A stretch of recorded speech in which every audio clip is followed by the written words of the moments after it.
Asnjë informacion zyrtar nuk kemi pas që ka me pas testime. Ata i kanë bërë testimet, ne kemi bërë testimet tona, i kemi marrë rezultatet, i kemi marrë raportin, ura është stabile, për çfarë do ngarkese që mund të kalojnë mbi të. Se për çfarë i kanë bërë këto testime nuk e kam idenë, por kjo nuk lidhet fare me këto 2 ura tjera. Ne do të vazhdojmë me ndërtimin e 2 urave tjera, ndoshta edhe shumë të tjera për gjatë lumit ive. Qëndrueshmëria e urës së Ibrit është diskutuar disa herë, mirë që po testohet, por duhet të pasojë edhe vendimi për lirimin e saj për qarkullim. Mendoj se gjithmonë funksioni i urës është lidhja, edhe qarkullimi nuk është bllokimi, prandaj është e pakuptimtë në situatën ku ka ndryshuar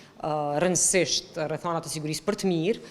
në 4 komunat në veri të mbahet ajo urë ende e bllokuar, ka mbetur si sinonim i një situate dhe një rrethane, një periudhe 2 dekada e më shumë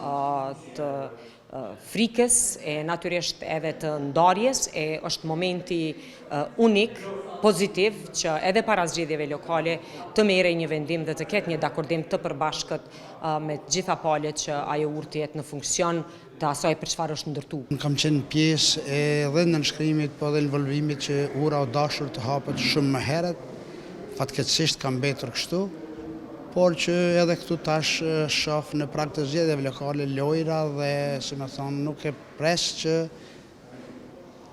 testimet janë problemi kryesor i urës, por që këto janë pjesë e lojës politike në prag të zgjedhjeve lokale.